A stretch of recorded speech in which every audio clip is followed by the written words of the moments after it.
Hello friends, welcome to inside. मैं हूं Prabhdeep Singh.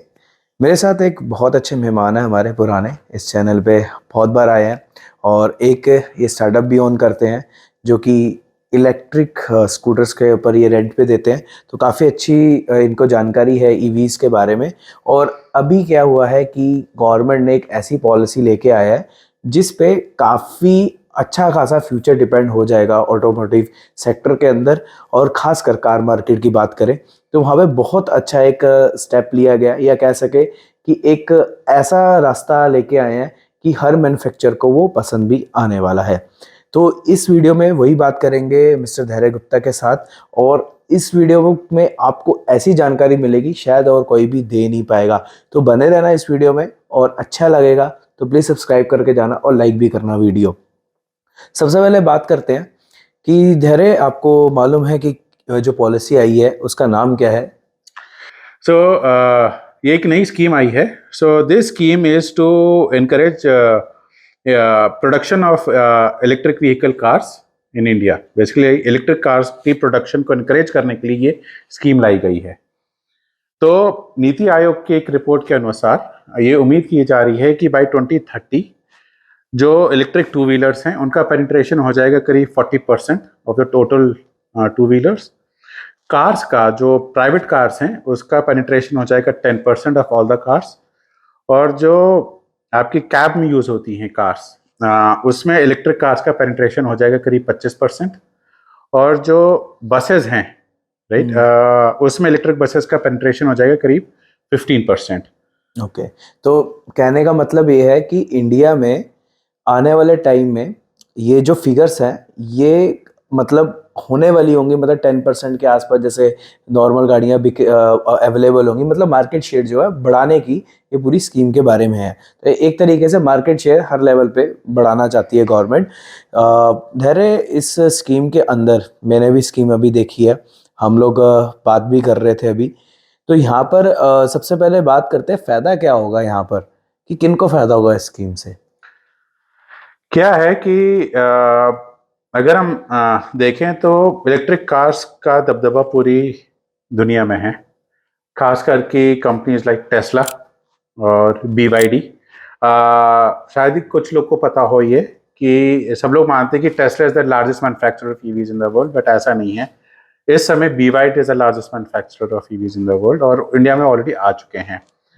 But इस स्कीम से कंपनीज लाइक टेस्ला को फायदा होगा, और बाकी हम आगे बात करेंगे कि इनको और फायदा होगा इस चीज स्कीम से। पहले हम स्कीम के बारे में बता देते हैं कि ये स्कीम क्या कह रही है।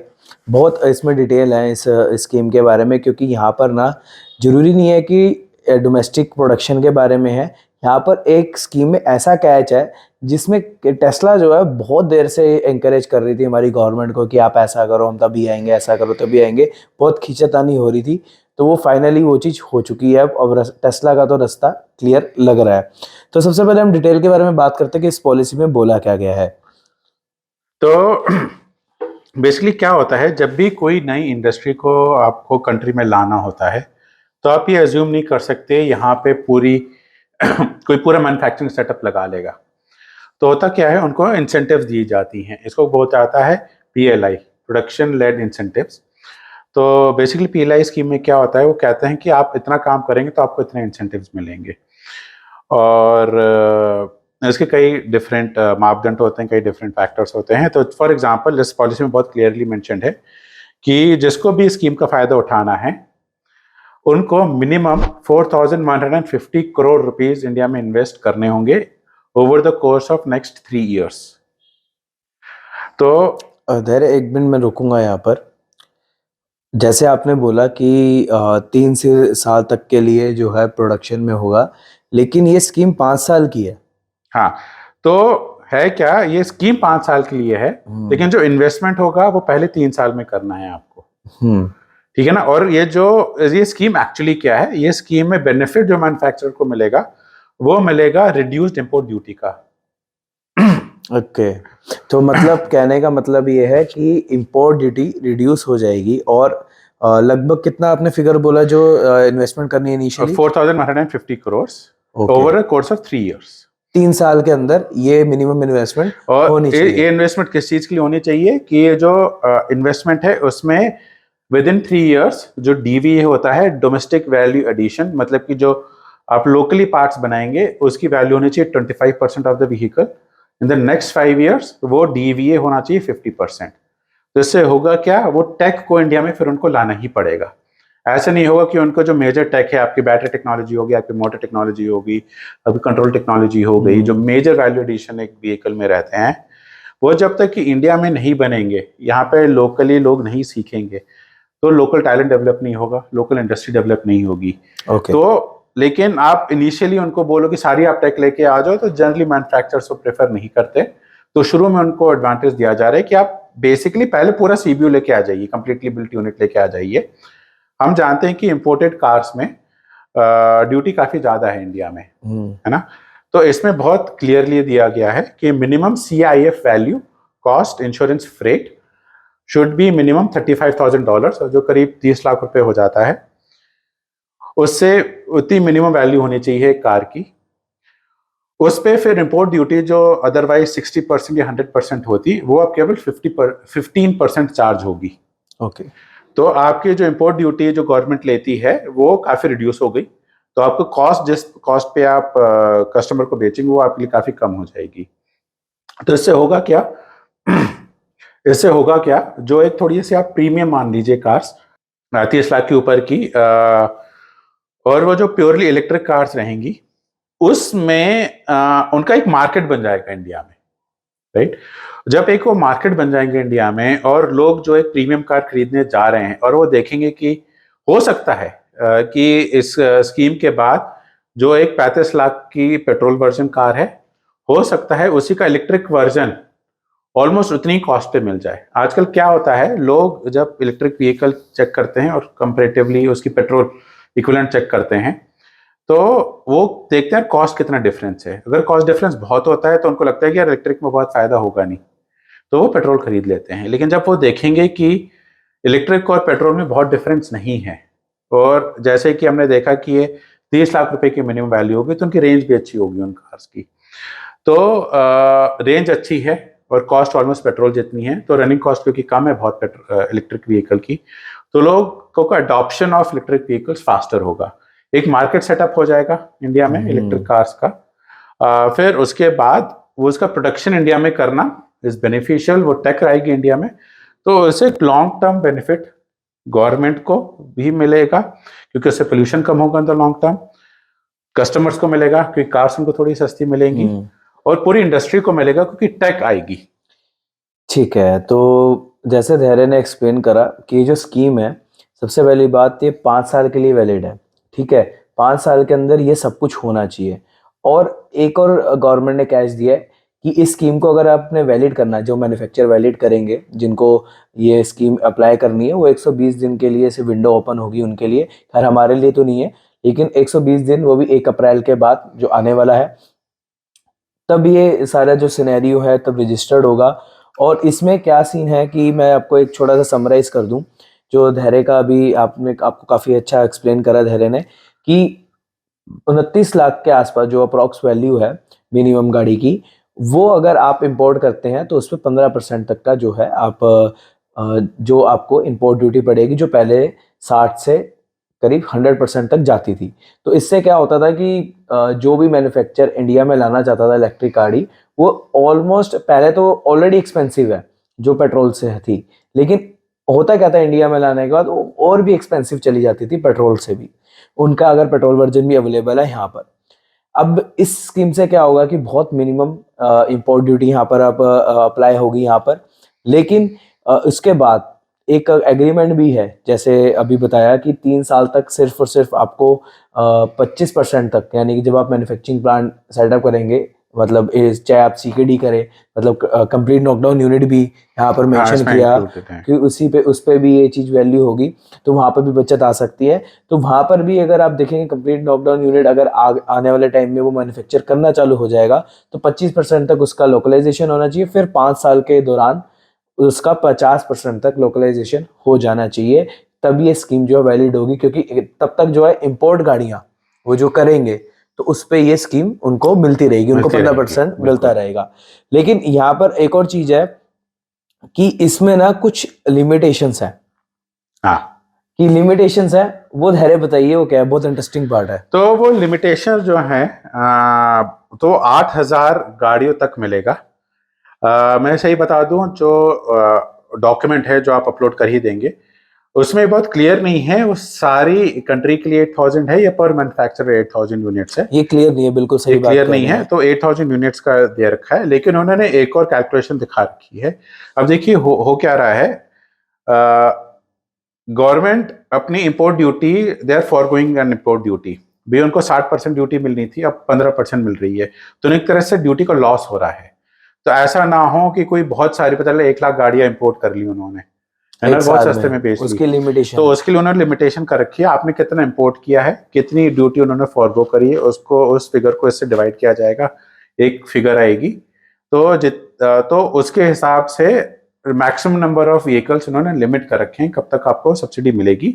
वो कैलकुलेशंस थोड़े कॉम्प्लेक्स हैं, डिफरेंट एग्जांपल्स उन्हें दे रखे हैं, बट वो डॉक्यूमेंट में मेंशन है। मैं आपको यहाँ पे डॉक्यूमेंट मेंशन कर दूंगा नीचे, क्योंकि जब हम पढ़ रहे थे ये बात, मैं यूजुअली इस ऐसे टॉपिक्स पे उतनी वीडियोस नहीं बनाता, क्योंकि ये ना काफ़ी इंटरेस्टिंग टॉपिक रहा है, इसलिए मैं आपके सामने ये पूरा टॉपिक लेके आया हूँ।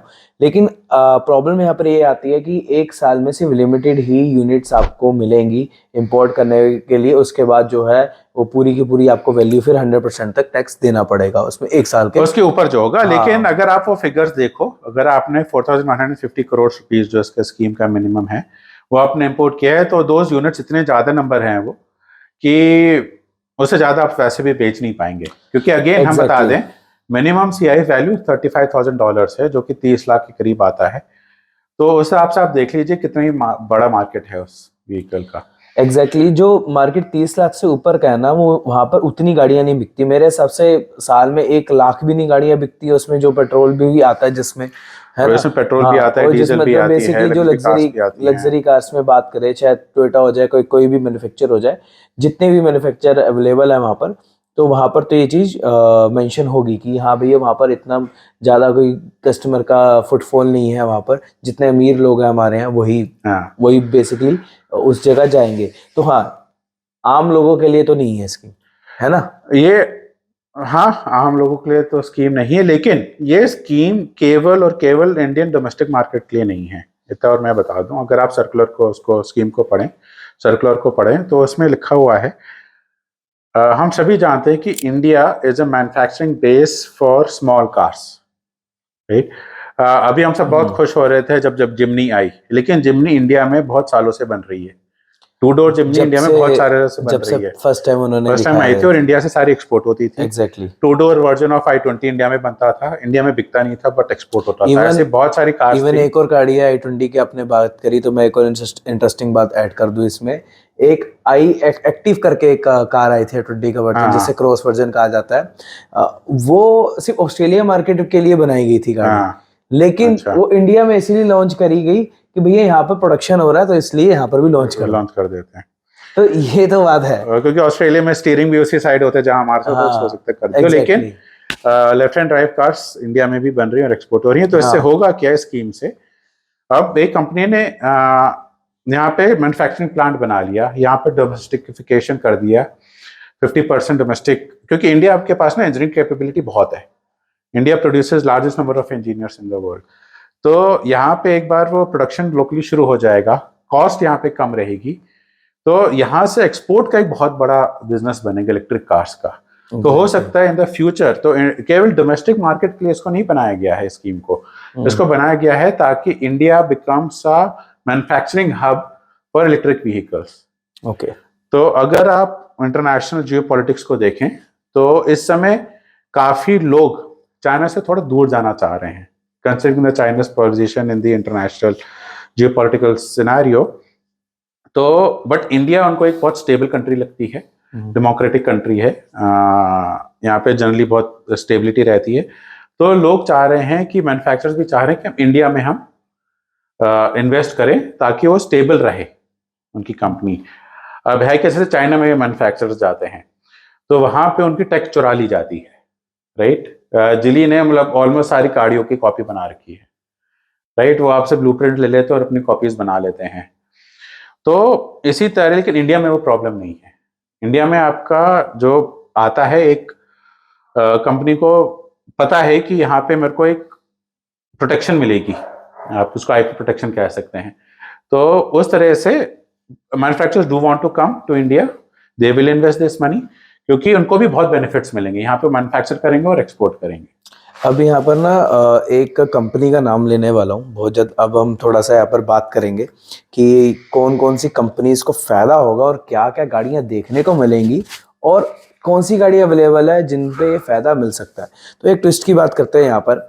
अभी हम स्टार्टिंग में टेस्ला की बात कर रहे थे, ठीक हाँ है, जी। BYD की हमने बात की थी, BYD ऑलरेडी अवेलेबल है, लेकिन टेस्ला की जब हम बात कर रहे थे ना, तो आपको याद होगा कि हमारे देश के जो प्राइम मिनिस्टर जो अभी थे, अब आने वाले इलेक्शन में जो भी होगा देखेंगे, लेकिन वो विजिट कर रहे थे, उन्होंने विजिट 2 बार विजिट करा था। आई थिंक एलोन मस्क से मीटिंग भी 2 बार हुई थी, टेस्ला की हुई बात है। कर रहा हूँ मैं यहाँ पर।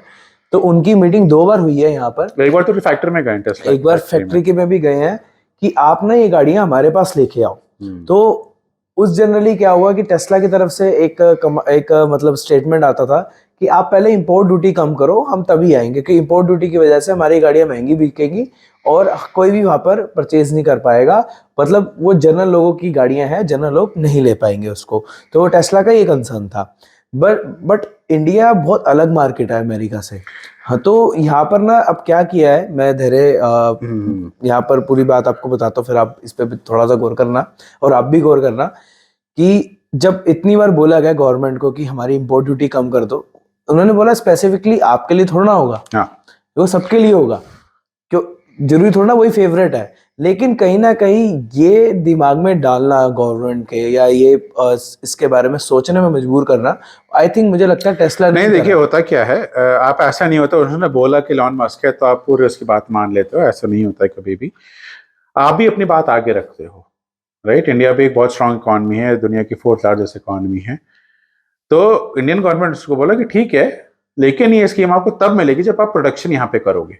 एग्जैक्टली ये तो ऐसा नहीं हो बड़ा कैच जो एलोन मस्क चाह रहा था कि मैं जिंदगी भर बस इंपोर्ट करके बेचता रहूं और मेरे को इंपोर्ट ड्यूटी कम मिले। इनिशियली उसने ये डिमांड करी थी, बट फिर इंडियन गवर्नमेंट ने कहा नहीं ठीक है भाई, हम आपको वो देंगे बट लिमिटेड टाइम के लिए हम आपको बेनिफिट देंगे, और यही कंडीशंस हैं कि आप उसकी लोकलाइजेशन भी करेंगे। तो ये पॉलिसी के साथ एक कंडीशन उन्होंने सामने रख दी, बिल्कुल, ताकि दोनों को बेनिफिट हो। तो पॉलिसी के जो सॉरी स्कीम बोल रहे हैं हम इसको, पॉलिसी तो खैर नहीं है, लेकिन जो स्कीम है अब पूरा का पूरा रास्ता खुल चुका है टेस्ला का इंडिया में आने का।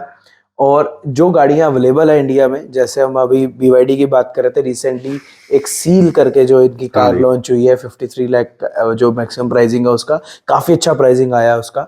बट वो प्राइसिंग भी कम होगा और उनकी जो और भी दूसरी गाड़ियां अवेलेबल है, MUV6 करके हैं, 3 गाड़ियां अवेलेबल है। वैसे तो बहुत सारी है, लेकिन इंडिया में 3 बेसिकली अभी वो सेल कर रहे हैं। तो वो भी गाड़ियां और भी सस्ती हो सकती हैं। EV6 के बारे में मैं कुछ कह नहीं सकता, लेकिन माइट भी जो उनकी एक SUV है जो हमने हाल फिलहाल में अपने चैनल पे भी दिखाया था, वो थोड़ा सा सस्ता हो सकता है। देखिए हर एक मेजर मैन्युफैक्चरर के इलेक्ट्रिक व्हीकल लाइनअप है। अगर हम बात करें, इंडिया में ऑलरेडी फॉक्सवैगन है। फॉक्सवैगन के पास बहुत बड़ा लाइनअप है, उनका पूरा एक ब्रांड न्यू प्लेटफॉर्म है ID के नाम से। फॉक्सवैगन ने इंडिया में ID6 करके कार है, वो भी दिखाई थी। और स्कोडा ने अभी रिसेंटली भारत मोबिलिटी एक्सपो में एक कैनिया करके, मैं यहाँ पे मेंशन कर दूंगा, आपको दिखा दूंगा, वो कार दिखाई थी। एक काफी लंबी चौड़ी गाड़ी है वो, मतलब एक SUV पे करती है। और वैसे भी ऑलरेडी किया कि EV6 है जो बहुत अच्छे प्राइसिंग पे अवेलेबल है, लेकिन लिमिटेड नंबर के लिए अवेलेबल थी, और वो सस्ती होनी लाजमी है, इससे काफी सस्ती हो सकता है। देखिए हो सकती है, अब कोई डेफिनेट नहीं कह सकता। इनफैक्ट क्या इनके इंटरनल प्राइसिंग हुंडई की आयोनिक 5 तो डेफिनेटली, मतलब ऑलरेडी मेरे को लगता है काफी अच्छी प्राइस व्हीकल है वो है। लेकिन अगर इसके बाद भी अगर उनको, चलो ठीक है, हम छोड़ देते हैं, वो स्पेकुलेशंस हो जाएंगे। देखो वो हम कह नहीं सकते कि वहां पे कितनी की, कहाँ से इंपोर्ट कर रहे हैं, कैसे इंपोर्ट कर रहे हैं। हाँ, मतलब प्रॉफिटेबल कितना बैठता है। लेकिन इससे क्या होगा, नए मैन्युफैक्चरर्स लाइक टेस्ला वो इंडिया में प्रोडक्शन शुरू करेंगे। और जैसे कि मैंने बताया, आप इसको ना डोमेस्टिक मार्केट का मत सोचो। जैसे कि मैंने बताया, अगर आप स्कीम में एक डॉक्यूमेंट भी पढ़ो, उसमें साफ लिखा हुआ है यहाँ पे वो मैन्युफैक्चरिंग हब बनाना चाहते हैं इंडिया में। तो Exactly, होगा क्या एग्जैक्टली कि हुंडई कहेगा देखिए अब साउथ कोरिया वगैरह बहुत एक्सपेंसिव हब बन गए हैं फॉर मैन्युफैक्चरिंग, वहाँ पे क्योंकि पर कैपिटा लेबर कॉस्ट ज्यादा जीडीपी है, ज्यादा सब है। कुछ ज्यादा है। तो इंडिया में हो सकता है वो आयोनिक 5 अभी के लिए इंडिया में इंपोर्ट कर रहे हैं, हो सकता है आयोनिक 5 का वर्ल्ड वाइड मार्केट बहुत बड़ा है, तो हो सकता है वो आयोनिक 5 की टेक इंडिया में लेके आए, यहाँ पे वो डोमेस्टिक वैल्यू एडिशन करें और यहाँ से एक्सपोर्ट करें, जो पॉसिबल है 3 साल के अंदर, तो बिल्कुल। बहुत इजीली। और मेरे को तो लगता है आपकी ये EV6, क्योंकि हमने मेरे को तो बहुत EV6 दिखती है, मतलब मेरे को आई थिंक 399 यूनिट्स के लिए उन्होंने ये लेके आए थे वो, मेरे को तो लेकिन दिल्ली में अब बहुत दिखते हैं। उनका क्राइटेरिया बढ़ जाएगा इसके बाद। हाँ बढ़ जाएगा। EV6 एक कार है, आपके आयोनिक 5 है, अगर हुंडई की बात करें तो ना ही केवल उनका डोमेस्टिक मार्केट बढ़ेगा बट उनकी मैन्युफैक्चरिंग इंडिया में आएगी, सबसे बड़ी बात ये है। उन मॉडल्स की आएगी, उन मॉडल्स बाकी की, और हो वो सकता है already औरों में भी available है। आए। देखिए क्या और होता भी है ना, लाइनअप हो आजकल सकता शेड है। पार्ट्स बहुत होते हैं।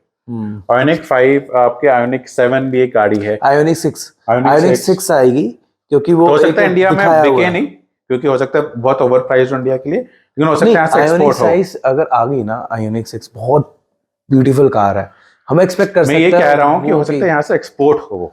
एक्सपोर्ट इज अ हाँ। डिफरेंट थिंग, लेकिन अभी इनिशियली हम बात कर रहे हैं कि इनिशियली क्या इफेक्ट पड़ेगा। और इसका एक और इफेक्ट क्या होगा, जिन गाड़ियों के both electric and petrol version available हैं, जैसे कि हम ले लेते हैं मर्सिडीज एस क्लास। हाँ, लेकिन वो मॉडल अलग अलग है दोनों। हाँ दोनों अलग अलग हैं, बट हम एस क्लास की बात करें, you walk into a Mercedes dealership, वो कहते हैं सर आप एस क्लास देखने आए बट हमारे पास इलेक्ट्रिक एस क्लास भी है, राइट, इक्विस technically electric S electric class, की एस राइट। क्लास है। अब आप देखेंगे कि दोनों की प्राइसिंग ऑलमोस्ट सेम है, हो सकता है इलेक्ट्रिक की अब कम हो जाए स्कीम के बाद, इलेक्ट्रिक की pricing because of lower import duty, तो हो सकता है लोग पेट्रोल एस क्लास की बजाय इलेक्ट्रिक एस क्लास, क्योंकि Mercedes already there, Mercedes already has its Mercedes के पास इंफ्रास्ट्रक्चर है, मैक्सिमम इस वक्त लाइनअप है, पोर्टफोलियो है इलेक्ट्रिक कार का। Electric car. इसके बाद आप BMW को ले ले, ठीक है, BMW ऑलरेडी हम काफी, मैं i7 देख रहा हूँ, iX देख रहा हूँ, मैं i4 है, i4 भी देखी मैंने रोड पे, बहुत आ रही है। एंड इनफैक्ट अगर इसके बाद हम देखें, वॉल्वो काम कर रहा है इस पे, जो वॉल्वो की एक XC40। वॉल्वो तो कह रहे कि बाय 2040 आई थिंक उनकी सारी कार्स इलेक्ट्रिक हाँ एग्जैक्टली, तो XC40 भी दोनों में अवेलेबल है, पेट्रोल और उसमें भी, तो उस पर भी इफेक्ट पड़ेगा। और बहुत सारी गाड़ियां हैं, नाम तो लिस्ट काफी लंबी हो जाएगी, लेकिन हाँ इनसे होगा क्या कि जो इनिशियली तौर पे जो गाड़ियां अवेलेबल है और जो गाड़ी आने वाली है दिखाई गई हैं, उसको बूस्ट मिलेगा, और अच्छा खासा प्राइसिंग जब डाउन होगी तो कंपटीशन देखने को मिलेगा उस मार्केट में भी। अगर आपके पास पैसे होंगे 40-45 लाख रुपए, तो आपके पास ईवी में ऐसे ऐसे ऑप्शंस अवेलेबल होंगे कि आप सोच भी नहीं सकते। अभी हम आयोनिक 6 की बात कर रहा था, मैं अपनी बात कर रहा था कि मुझे पर्सनली तौर पे वो गाड़ी काफ़ी अच्छी लगती है, लेकिन जब उसको देखा, यार this one not cost less than 65 lakh, जब मैं अपने मन में सोच रहा था। लेकिन अब अगर इस स्कीम के बाद लगता है कि ये माइट भी ये आती है, तो हो सकता है कि 50 लाख के आसपास देखने को मिल जाए, तो एक बहुत बड़ा रास्ता खुल सकता है। और ये जरूर बात है कि ये पहले स्टार्ट होगा आपके मोर एक्सपेंसिव कार से। ऐसी आपको ये भी लिमिट करना पड़ता है कि ऐसा ना हो कि आपने मिनिमम $35,000 का आपने नहीं रखा ब्रैकेट फॉर एग्जांपल, तो लोग बहुत छोटी इलेक्ट्रिक कार्स इंपोर्ट करने लग जाएंगे, फिर उससे होगा क्या, जो डोमेस्टिक मार्केट है आपका, जो नेक्सॉन ईवी हो गई आपकी, फिर जो ZS ईवी भी इंडिया में असेंबल हो रही है, तो इनका मार्केट फिर बहुत इफेक्ट हो जाएगा, राइट। तो it be unfair to them, जो उन्होंने इंडिया में जैसे टाटा ने लोकली सारी टेक डेवलप करी है, तो आप सडनली आप उनके लिए बहुत बड़ा कंपटीशन लेंगे, तो एक इसलिए वो मिनिमम अमाउंट रखा गया है कितने की गाड़ी होनी चाहिए। मतलब डोमेस्टिक मार्केट में खैर इन्होंने थोड़ा सा सोचा है, लेकिन जो भी अब उनकी प्रोडक्शन आने वाले टाइम में होने वाली है, कुछ एक्सपेंसिव गाड़ी की भी, जैसे टाटा हैरियर हो गया, उस पर असर पड़ सकता है, थोड़ा सा पड़ेगा, हो सकता है पड़े, हैरियर है, सफारी लेकिन है, आप इसको चीज को देखिए कि टाटा के पास जैगुआर लैंड रोवर है, हाँ आई पेस का हो सकता है रेट कम हो जाए, माइट भी उसका जो नया वर्जन है, और फिर उसके बाद क्या होगा, क्योंकि टेक उनको फिर क्योंकि इंडिया में लेके आनी पड़ेगी, DA है ना, डोमेस्टिकेशन करना पड़ेगा टेक का, हो सकता है वो टेक क्रॉस प्लेटफॉर्म वो यूज करें, उसका कंट्रोलर है, उसका जो बैटरी टेक है, तो क्या वो पता हैरियर वो में और Harrier या नेक्सॉन में हो सफारी सकता है, में आया। सफारी में यूज करने। एग्जैक्टली। तो यहाँ पे कैसे प्ले होता है वो बहुत इंटरेस्टिंग होगा। देखिए, हम सब जानते हैं कि cross platform sharing world wide बहुत बढ़ी रही है ऑटोमोबाइल इंडस्ट्री बहुत में, ज्यादा हो रही है अभी, राइट। तो महिंद्रा इसी के साथ भी है। तरह जब वो टेक लेके इंडिया में आएंगे, यहाँ पे जब प्रोडक्शन होगा, जब वो इन्वेस्टमेंट कर देंगे एक, तो ऐसा तो है नहीं केवल एक ही कार के लिए उस टेक को यूज करेंगे, तो क्रॉस प्लेटफॉर्म उस टेक को यूज किया जाएगा। एग्जैक्टली ये जो बात बोल रहे हैं धैर्य, बिल्कुल सही बोल रहे हैं कि ऐसी चीज़ें यूज़ होंगी। लेकिन अभी महिंद्रा ने के साथ जैसे Volkswagen की भी पार्टनरशिप अनाउंस हुई है ईवीज को लेके, कि वो ईवीज Volkswagen की बनाएंगे। लेकिन इस पॉलिसी के बाद आने के बाद अगर माइट भी अगर Volkswagen इस पॉलिसी में इनरोल नहीं करता, तो अपनी एक तो सबसे पहले इंपोर्ट में जो जितने भी है सब्सिडी है वो खोएगा, क्योंकि वो उन्होंने ये चीज़ करी है। तो हाँ, इस पॉलिसी के साथ खेल क्या है कि इसमें अगर आपने एनरोल करा ना, तो आपको ये चीजें मीट करनी पड़ेंगी 5 साल के लिए। चाहे आपका कॉम्पिटिटर क्यों ना हो, चाहे आपने अलायंस क्यों ना कर रखी हो, अलायंस के साथ जितने भी प्लान्स हो, तो आपको फुलफिल करने पड़ेंगे उस प्रोडक्शन में। वो जो भी कंपनी है, वो दो कंपनियों का जॉइंट वेंचर है, एक सिंगल कंपनी है, वो उनके ऊपर टेक्निकलिटीज हैं, बट बेसिकली इस कंपनी ने स्कीम के लिए अप्लाई किया है विद इन 120 डेज। उनको ये मिनिमम रिक्वायरमेंट पूरी करनी होगी। एग्जैक्टली, तभी वो उनको इम्पोर्ट ड्यूटी या जितने भी सबका बेनिफिशियल मिलेगा, मतलब आने वाले टाइम तक। तो उनके जितने भी मॉडल्स हैं, नए नए मॉडल्स, चाहे आने वाले फ्यूचर में हो, चाहे वो कुछ भी हो, वो यहाँ पर ला सकते हैं। लेकिन इसका एक ड्रॉबैक ये होगा कि कंपनी कभी भी उस मॉडल को बंद भी कर सकती है, उस मॉडल को, कुछ भी मॉडल को चालू भी कर सकती है बाय चांस, जैसे एक्सपेरिमेंट के लिए। वो इसलिए नहीं हो पाएगा क्योंकि जो मिनिमम 25% ईवी है 3 साल के लिए, 3 में। साल के बाद नहीं, ऐसा फिर 25% नहीं हो होगा। सकता ना कि आपने तीसरे साल में बंद कर दीजिए, हम तो इंपोर्ट कर ही नहीं रहे। एग्जैक्टली यही मैं बात बोल रहा हूँ, क्योंकि 3 साल तक ये जो थोड़ा सा लिमिटेशंस है कि ये कितना गुगली फेंकेगा कि 3 साल का जब क्राइटेरिया पूरा हो गया तो वो गाड़ी अगर बंद कर दी बाय चांस। नहीं, आप गाड़ी बंद कर दो, टोटल करो। इन्वेस्टमेंट आपको, आप गाड़ी बंद कर दो, टोटल इन्वेस्टमेंट आपको विद इन 3 इयर्स 4,150 करोड़ करना है। इनिशियल चाहे आप वो 10 मॉडल के लिए करिए, चाहे आप एक मॉडल के लिए तो करिए, ये गवर्नमेंट डजंट केयर। ये सिर्फ और सिर्फ जो है बेसिकली पॉलिसी जो है, हम इतना कोट कर लेते हैं यहाँ पर कि ये नए मैन्युफैक्चर को थोड़ा सा यहाँ पर मतलब इंडिया में लाने के लिए है। थोड़ा ऑब्वियसली, और बाकी जो डोमेस्टिक वाले जो जितने भी मैन्युफैक्चर अवेलेबल है जो ये स्कीम में अप्लाई करेंगे, उनको इनिशियली टाइम पे कुछ मॉडल्स पे फायदा हो सकता है। बस ये थोड़ा सा पॉलिसी में है। और बाकी बात करें कि टू व्हीलर के बारे में, तो टू व्हीलर के बारे में मैं इतना बोल दूं कि अभी फेम टू पॉलिसी बिल्कुल ही एकदम जाने वाली है, जैसे हम कह सके। तो 31 मार्च 2024 उसकी लास्ट डेट थी, और till the exhaustion of the funds. तो गवर्नमेंट ने क्या कहा था, आई थिंक लास्ट ईयर दिसंबर में, कि पहले लग रहा था कि अगर उसमें फंड्स रहेंगे भी तब भी स्कीम बंद हो जाएगी, बट आई थिंक अब गवर्नमेंट ने कहा है कि अंटिल द एग्जॉशन, जो उन्होंने फंड्स ऑलरेडी अलॉट कर रखे हैं, 500 करोड़ 500 करोड़ ऐसा तो उससे ज्यादा था, 500 करोड़ से या जो भी रिमेनिंग फंड था, हो सकता है 500 करोड़ रिमेनिंग फंड रहा हो। हाँ, तो जितना भी उसका भी बचा हुआ है उनके पास fund, which was decided for FAME 2, उसके एग्जॉशन तक वो एक्सटेंड हो गया है बेसिकली। तो अभी क्या हुआ है, सिर्फ बट वो ज्यादा दिन रहेगा नहीं, ज्यादा दिन नहीं रहेगा। और 31 मार्च के बाद एक और चीज होगी कि डिस्काउंट्स आपको मिलने कम हो जाएंगे, और स्टेट का फायदा और सेंट्रल का फायदा जिसको अच्छा खासा मिल रहा था, जिसको स्टेट को, तो प्लीज अभी जाके ले लेना। टू व्हीलर्स में थोड़ा सा कहानी गड़बड़ होने वाली है। और इसके बाद 4 व्हीलर में भी हम देख सकते हैं कुछ प्राइसिंग बढ़ जाए, जो इनिशियली कॉस्टिंग है, जब हम रजिस्ट्रेशन के बाद देखेंगे। जो हाल फिलहाल में कई मैन्युफैक्चर ने कम भी करी है अपनी गाड़ियों की, लेकिन थोड़ी सी बढ़ेगी उसकी। और वो देखने वाली बात होगी, क्योंकि कार्स की कॉस्ट अगर आप देखो, रजिस्ट्रेशन कॉस्ट अगर बहुत मैटर करते हैं, तो कई स्टेट्स में रजिस्ट्रेशन कॉस्ट 0 है फॉर इलेक्ट्रिक कार्स। तो स्टेट टू स्टेट डिपेंड करता है। Many states have it's a state policy, वो उनके पॉलिसी रजिस्ट्रेशन पे है। लेकिन इनिशियली जो एक्स शोरूम पे जो डिस्काउंट है वो स्टेट सेंट्रल में मिलता है। तो सेंट्रल जो मतलब गवर्नमेंट ने जो अलॉट करी थी फेम टू पॉलिसी से, वो नहीं मिलेगा, बस वो नहीं मिलेगा।